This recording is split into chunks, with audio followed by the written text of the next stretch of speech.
안녕하세요, 여러분. 오늘도 제 채널에 찾아와 주셔서 감사합니다.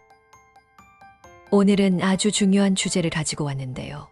바로 노년기에 건강하고 행복한 삶을 위해 꼭 줄이고 없애야 하는 것들에 대해 이야기해 보려고 합니다.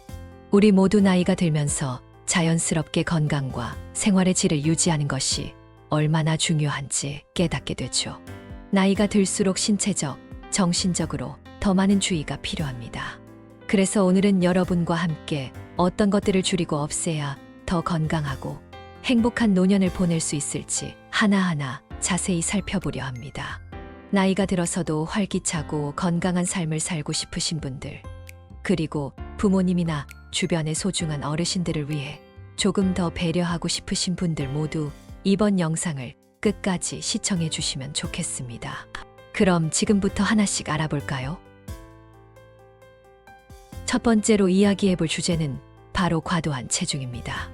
여러분, 노년기의 과도한 체중은 정말 다양한 건강 문제를 일으킬 수 있다는 사실 알고 계셨나요?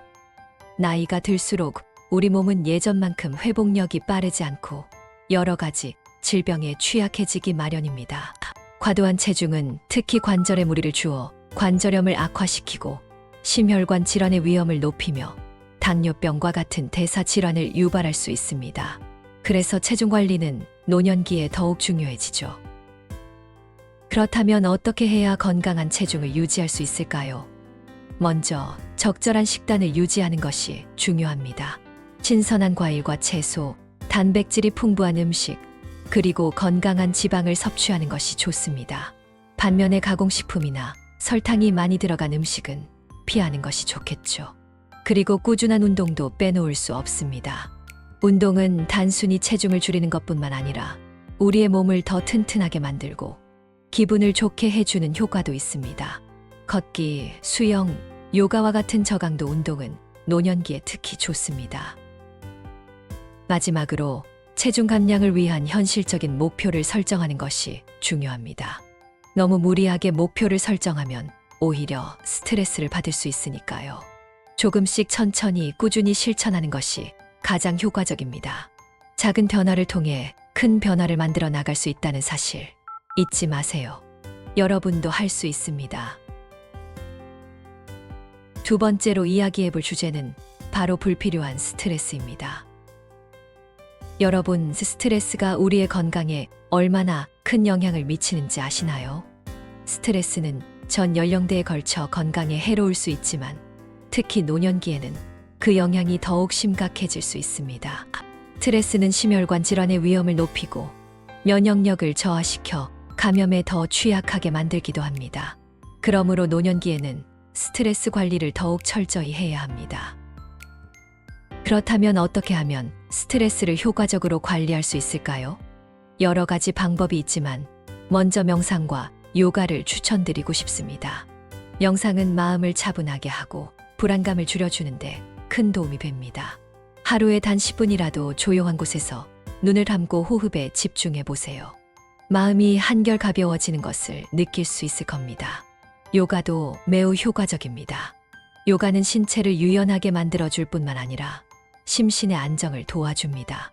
무리하지 않는 범위 내에서 자신에게 맞는 요가 동작을 찾아 꾸준히 실천해 보세요. 그리고 긍정적인 마인드셋을 유지하는 것도 중요합니다. 우리가 어떤 상황에 처했을 때 그 상황을 어떻게 받아들이고 생각하는지가 우리의 기분과 건강에 큰 영향을 미칩니다. 항상 긍정적인 면을 보려고 노력하고 작은 일에도 감사하는 마음을 가져보세요. 하루를 마무리할 때 오늘 하루 감사했던 일 3가지를 떠올려 보는 것도 좋은 방법입니다.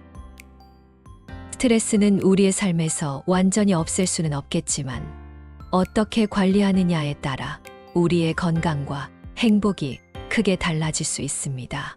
여러분도 조금씩 실천해 보시면 좋겠습니다.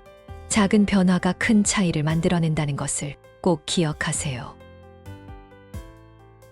세 번째로 이야기해 볼 주제는 바로 과도한 카페인과 알코올 소비입니다. 여러분, 카페인과 알코올이 우리의 수면 패턴을 방해하고 약물과 상호작용하여 건강에 악영향을 미칠 수 있다는 사실 알고 계셨나요? 특히 노년기에는 수면이 정말 중요합니다. 수면은 우리 몸의 회복과 재충전을 돕는 필수적인 시간입니다. 하지만 카페인과 알코올은 이 중요한 수면을 방해할 수 있습니다. 또 많은 노인들이 약물을 복용하고 있기 때문에 카페인과 알코올이 약물과 상호작용하여 예기치 않은 건강 문제를 일으킬 수도 있습니다. 그렇다면 어떻게 하면 카페인과 알코올 섭취를 줄일 수 있을까요? 먼저 하루에 섭취하는 카페인 양을 조금씩 줄여보세요. 커피를 좋아하시는 분들은 디카페인 커피로 전환하거나 커피 양을 줄이고 허브티나 녹차와 같은 건강한 대체 음료를 시도해보세요. 차는 다양한 종류가 있으니 자신에게 맞는 것을 찾아보는 것도 재미있을 겁니다. 알코올의 경우도 마찬가지입니다. 저녁에 술을 마시는 습관이 있다면 그 시간을 다른 활동으로 대체해보세요. 예를 들어 저녁 산책을 하거나 가벼운 독서를 하는 것도 좋습니다. 그리고 알코올이 들어가지 않은 맛있는 무알코올 음료나 과일 주스 등을 즐겨보세요. 술을 완전히 끊기는 어려울 수 있지만 섭취량을 줄이는 작은 변화만으로도 건강에 큰 차이를 만들 수 있습니다. 건강한 생활 습관을 형성하는 것도 중요합니다. 규칙적인 생활 패턴을 유지하고 충분한 수면을 취하는 것이 좋습니다. 매일 같은 시간에 잠자리에 들고 같은 시간에 일어나는 습관을 들이면 수면의 질이 향상됩니다. 또한 잠들기 전에는 카페인과 알코올뿐만 아니라 전자기기 사용을 피하는 것이 좋습니다. 작은 변화들이 모여 큰 건강을 만들어갑니다. 카페인과 알코올 섭취를 줄이는 것이 처음에는 어려울 수 있지만 꾸준히 실천하면 분명 좋은 결과를 얻을 수 있을 거예요. 여러분도 오늘부터 실천해 보세요. 건강한 생활 습관을 통해 더 활기차고 행복한 노년을 보내시길 바랍니다. 네 번째로 이야기해 볼 주제는 바로 좌식 생활입니다. 여러분, 좌식 생활이 우리의 건강에 얼마나 큰 영향을 미치는지 알고 계신가요? 특히 노년기에는 활동적인 생활이 정말 중요합니다. 좌식 생활을 오래 하면 근력이 감소하고 비만의 위험이 커지며 심혈관 질환의 위험도 높아집니다. 이런 문제들은 모두 우리의 건강과 삶의 질을 크게 저하시킬 수 있죠. 그렇다면 어떻게 하면 좌식 생활을 줄이고 더 활동적으로 지낼 수 있을까요? 먼저 간단한 운동 루틴을 소개해드리고 싶어요. 무리한 운동이 아니더라도 하루에 30분씩 걷는 것만으로도 큰 효과를 볼 수 있습니다. 만약 걷는 것이 힘들다면 집에서 간단한 스트레칭이나 가벼운 요가를 시도해보세요. 의자에 앉아서 할 수 있는 운동도 많습니다. 앉은 상태에서 다리를 들어 올리거나 팔을 뻗어주는 동작은 근력을 유지하는 데 도움이 됩니다. 또한 일상생활에서 활동량을 늘리는 방법도 있습니다. 엘리베이터 대신 계단을 이용하거나 가까운 거리는 걸어서 이동하는 습관을 들이는 것이 좋습니다. 집안일을 할 때도 조금 더 신경을 써서 청소나 정리정돈을 활동적으로 해보세요. 정원을 가꾸는 것도 좋은 방법입니다. 이렇게 일상 속 작은 변화들로도 활동량을 늘릴 수 있습니다. 운동의 중요성도 다시 한번 강조하고 싶습니다. 운동은 단순히 체중을 관리하는 것을 넘어서 우리의 신체와 정신 모두를 건강하게 만들어줍니다. 운동을 하면 기분이 좋아지고 스트레스도 줄어들며 전반적인 삶의 질이 향상됩니다. 그리고 꾸준한 운동은 근력을 유지하고 관절을 튼튼하게 만들어 독립적인 생활을 오래도록 유지할 수 있게 도와줍니다. 여러분, 지금 당장 무리하게 많은 운동을 시작할 필요는 없어요. 중요한 것은 꾸준히 그리고 지속적으로 하는 것입니다. 오늘부터 작은 변화들을 실천해 보세요. 조금씩 활동량을 늘리다 보면 어느새 더 건강하고 활기찬 자신을 발견할 수 있을 거예요. 좌식 생활을 줄이고 더 활동적인 생활을 통해 건강한 노년을 보내시길 바랍니다. 함께 실천해봐요. 다섯 번째로 이야기해볼 주제는 바로 불필요한 지출입니다. 여러분, 노년기에는 고정 수입이 줄어드는 경우가 많기 때문에 재정 관리를 더욱 철저히 해야 한다는 사실 알고 계셨나요? 불필요한 지출을 줄이고 현명하게 재정을 관리하는 것은 안정된 노후 생활을 위해 매우 중요합니다.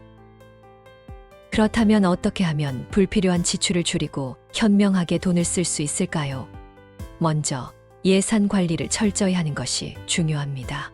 매달 수입과 지출을 꼼꼼히 기록하고 예산을 세워보세요. 월별로 예산을 정하고 꼭 필요한 항목에 우선순위를 두어 지출을 계획하면 큰 도움이 됩니다. 예를 들어 생활비, 건강 관련 지출, 그리고 여가비 등을 항목별로 나누어 관리하는 것이 좋습니다.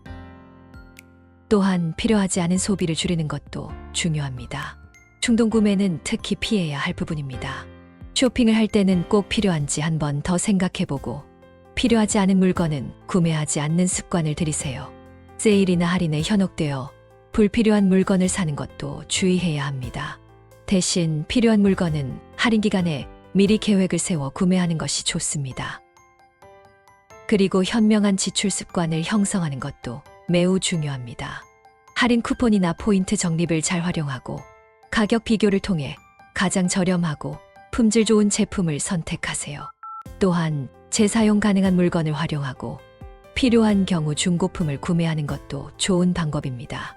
작은 절약이 쌓이면 큰 금액이 되어 돌아오니까요. 마지막으로 가족이나 친구들과 함께 재정 계획을 공유하고 조언을 구하는 것도 도움이 됩니다. 서로의 경험을 나누며 더 좋은 방법을 찾을 수 있을 것입니다. 재정 관리는 혼자 하기보다 함께 할 때 더 효과적일 수 있습니다. 여러분, 노년기에 재정 관리를 잘하면 더 안정적이고 행복한 삶을 누릴 수 있습니다. 불필요한 지출을 줄이고 현명한 재정 관리를 통해 경제적인 안정을 이루어 보세요. 오늘부터 작은 습관을 바꾸어 나가면 큰 변화를 이끌어낼 수 있을 것입니다. 여러분 모두 건강하고 행복한 노후를 보내시길 바랍니다. 함께 실천해봐요. 마지막으로 이야기해볼 주제는 부정적인 인간관계입니다. 여러분, 부정적이고 스트레스를 유발하는 인간관계가 우리의 정신 건강에 얼마나 큰 영향을 미치는지 알고 계신가요? 특히 노년기에는 이러한 부정적인 관계가 더 큰 부담으로 다가올 수 있습니다. 그래서 오늘은 부정적인 인간관계를 정리하고 긍정적인 인간관계를 맺는 방법에 대해 이야기해 보려고 합니다. 먼저 부정적인 인간관계가 정신 건강에 미치는 영향을 살펴볼까요? 부정적인 관계는 우리의 기분을 나쁘게 하고 스트레스를 증가시키며 심지어는 우울증이나 불안감까지 유발할 수 있습니다. 이러한 관계는 우리의 삶의 질을 떨어뜨리고 심리적 안정을 해칠 수 있습니다. 따라서 부정적인 관계를 정리하고 긍정적인 인간관계를 맺는 것이 매우 중요합니다. 그렇다면 부정적인 관계를 어떻게 정리할 수 있을까요? 먼저 자신에게 스트레스를 주고 부정적인 영향을 미치는 사람들을 파악하는 것이 필요합니다. 그런 다음 그들과의 거리를 점차 줄여나가거나 필요한 경우 완전히 관계를 끊는 것도 한 방법입니다. 이 과정이 쉽지는 않겠지만 자신을 위한 결정임을 잊지 마세요. 관계를 정리하는 것이 곧 자신을 돌보는 첫걸음이 될 수 있습니다. 그리고 새로운 사람들과의 교류를 통해 긍정적인 인간관계를 형성해 보세요. 새로운 친구를 사귀는 것은 언제나 우리의 삶에 신선한 활력을 불어넣어 줍니다. 동호회나 자원봉사 활동에 참여하는 것도 좋은 방법입니다. 이러한 사회적 활동을 통해 비슷한 관심사를 가진 사람들을 만나고 서로의 경험을 나누며 긍정적인 에너지를 얻을 수 있습니다. 또한 사회적 활동에 적극적으로 참여하는 것이 중요합니다. 다양한 모임이나 커뮤니티에 참여하면 더 많은 사람들과 교류할 수 있고 새로운 인연을 맺을 수 있습니다. 이러한 활동은 우리의 일상에 활력을 불어넣고 더 긍정적인 마인드셋을 유지하는 데 도움을 줍니다. 예를 들어 지역 도서관에서 열리는 독서 모임이나 공원에서의 산책 모임 등에 참여해 보세요. 작은 활동이 큰 변화를 가져올 수 있습니다. 여러분, 우리의 삶은 우리가 맺는 인간관계에 큰 영향을 받습니다. 부정적인 관계는 과감히 정리하고 긍정적이고 따뜻한 사람들과의 관계를 통해 더 행복하고 건강한 삶을 만들어 가세요. 함께하는 사람들의 긍정적인 에너지가 여러분의 삶에 큰 도움이 될 것입니다. 오늘부터 조금씩 실천해 보세요. 여러분 모두가 더 행복한 관계 속에서 빛나는 노년을 보내시길 바랍니다. 오늘 영상에서는 노년기에 줄이고 없애야 할 것들에 대해 하나씩 살펴보았습니다. 과도한 체중, 불필요한 스트레스, 과도한 카페인 및 알코올 소비, 좌식 생활, 불필요한 지출, 그리고 부정적인 인간관계까지 다양한 주제를 다뤘죠. 이 모든 것들은 우리 삶의 질과 건강에 큰 영향을 미칩니다. 여러분 각자의 상황에 맞게 오늘 이야기한 내용을 적용하고 실천해 보세요. 처음엔 조금 어렵게 느껴질 수 있지만 작은 변화부터 시작하면 어느새 큰 변화를 경험하게 될 거예요. 건강한 체중을 유지하고 스트레스를 관리하며 카페인과 알코올 섭취를 줄이는 것만으로도 큰 차이를 느낄 수 있습니다. 그리고 더 많이 움직이고 지출을 현명하게 관리하며 긍정적인 인간관계를 맺는다면 더욱 건강하고 행복한 노년을 보낼 수 있을 것입니다. 여러분에게 오늘 영상이 조금이라도 도움이 되셨다면 정말 기쁠 것 같아요. 건강하고 행복한 노년을 위해 여러분과 함께 노력하고 싶습니다. 앞으로도 유익한 정보를 계속해서 공유할 예정이니 좋아요와 구독 꼭 부탁드릴게요. 여러분의 응원이 큰 힘이 됩니다. 다음 영상에서도 더 좋은 내용으로 찾아뵙겠습니다. 끝까지 시청해 주셔서 진심으로 감사드리고 항상 건강하고 행복하시길 바랍니다. 그럼 다음 영상에서 또 만나요. 감사합니다.